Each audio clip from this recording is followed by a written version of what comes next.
The Galactic Council chambers echoed with chittering laughter as Ambassador Vexthor displayed the newest data streams from the Sol system. The holographic projection showed Earth's primitive radio transmissions, a cacophony of music, voices, and electromagnetic noise that had been flooding space for nearly 2 centuries. They shout into the void like younglings. Vexthor's mandibles clicked in amusement. No encryption, no caution, no understanding of what listens in the dark. The assembled representatives from 47 star systems joined in the mockery. The Kryn delegate, its crystalline body refracting the chamber's light into rainbow patterns, resonated with harmonious contempt. They are infants playing with fire. How long before the Devourers trace those signals back to their world? Perhaps, mused Counselor Zarn, her 6 eyes glinting, we should place bets on their survival time. I give them 50 rotations once the Devourers detect them. This was the joke that humanity had become, the loud children of the galaxy, broadcasting their existence to every predator that prowled the cosmic depths. Every species had learned the first rule of survival: silence is life. The universe was not empty, it was hunting. Then, on a day that would be marked in galactic history, something changed. The human transmissions stopped. At first, no one noticed. Earth was a curiosity, not a priority. But when the Monitoring Guild ran its quarterly scan, the analyst froze. The Sol system had gone dark. Not destroyed, dark. Every radio wave, every broadcast, every careless transmission had simply ceased. Perhaps they finally died, suggested Vexthor when the report reached the Council. The Devourers worked quickly, but the deep space probes told a different story. Earth still existed. Ships still moved through the Sol system.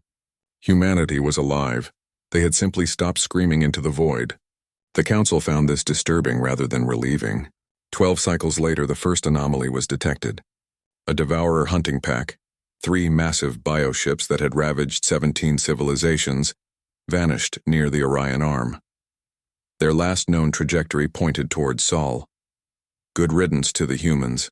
Then, Counselor Zarn declared, but her voice carried less certainty than before. Then the second pack disappeared. Then a third. The Devourers were apex predators, evolved over millions of years to hunt technological civilizations. They followed electromagnetic signatures like bloodhounds, consuming entire worlds. Nothing stopped them. Nothing escaped them. Yet 3 packs had entered the region of space humanity occupied, and none had returned. The Council dispatched a stealth reconnaissance ship, the best they had. Commander Thys, a veteran of 30 campaigns, piloted the vessel personally. She approached the Sol system with every scanner at maximum sensitivity and every weapon primed. What she found defied explanation. The Devourer bioships floated dead in space, their organic hulls torn apart by weapons that left signatures unlike anything in the galactic database. Thys's translator struggled with the human text painted across one massive corpse. You should have stayed quiet too. She pushed deeper into the system, her ship's AI screaming warnings about unknown energy signatures. That's when she saw them. Human ships, but not the clumsy chemical rockets from the old transmissions. These were sleek, dark vessels that seemed to bend light around them. They moved with predatory grace, using propulsion technology that the Council's best scientists had deemed theoretically impossible. This activated her communication array, projecting peaceful intent in 17 languages. A human face appeared on her screen, young, female, with eyes that had seen too much. Commander Thys of the Galactic Council Reconnaissance Division. You're a long way from home. How do you know my name? Thys's dorsal plates flared in alarm. We've been listening, the human said simply. We heard everything. Every transmission, every conversation, every joke you made about us. We learned. Your silence was tactical, the human interrupted. You called us children playing with fire. You were right. So we grew up. We learned to listen instead of shout. We learned what was hunting us. And we learned how to hunt back. Thys's scanner detected more human ships materializing from what seemed like empty space. Dozens of them. Hundreds. All carrying weapons that made her military instincts scream in terror. The Devourers were our teachers, the human said, her smile cold. We captured the first pack that came for us. Studied them. Reverse-engineered their biology and technology.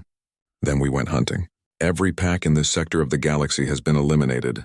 That's impossible. The Devourers have hunted for 4 million years. Yes, we know. We accessed your database 3 cycles ago. Nice encryption, by the way. Took us almost 6 hours to crack. Dice felt her blood freeze. The Council's quantum encrypted database was supposed to be impenetrable. Why are you telling me this? She whispered. The human's expression softened slightly. Because you sent a reconnaissance ship instead of an attack fleet. That shows wisdom. Take a message back to your council, Commander. Humanity is no longer broadcasting into the dark. We've learned to move through it. We've learned to become it. What do you want? Nothing from you. But tell the council this, the galaxy mocked our noise. Now respect our silence, and if anything else comes hunting in our direction, the human gestured to the destroyed Devourer ships floating in the void. Well, you can see what happens. Thais returned to the council chambers 17 cycles later, her ship's drives pushed beyond safe limits in her haste to deliver the message. She uploaded every scan, every recording, every piece of data she had collected. The chamber fell silent as the council reviewed her findings. They went from primitive rockets to weapons capable of destroying Devourers in less than 2 centuries. Vex Thor whispered, his earlier mockery replaced by something humanity might have called dread. How? They learned from their prey, Zarn answered, her 6 eyes wide. Just as the Devourers learned from theirs. But faster, much faster. The holographic display now showed updated scans of the Sol system. What had been a single inhabited world was now surrounded by structures the Council couldn't identify. Shipyards, weapons platforms, gates leading to destinations unknown. What do we do? Asked the Kryn delegate, its crystalline body dim with fear. Councillor Zarn rose, her voice steady despite the terror in her hearts. We leave them alone. We mark their territory as sovereign space, and we pray to whatever gods we still believe in that they stay in their corner of the galaxy. And if they don't? Vex Thor asked. No one answered. In the silence that followed, they all understood the terrible truth. Humanity had learned the first rule of galactic survival. But unlike every other species, they had learned the second rule too.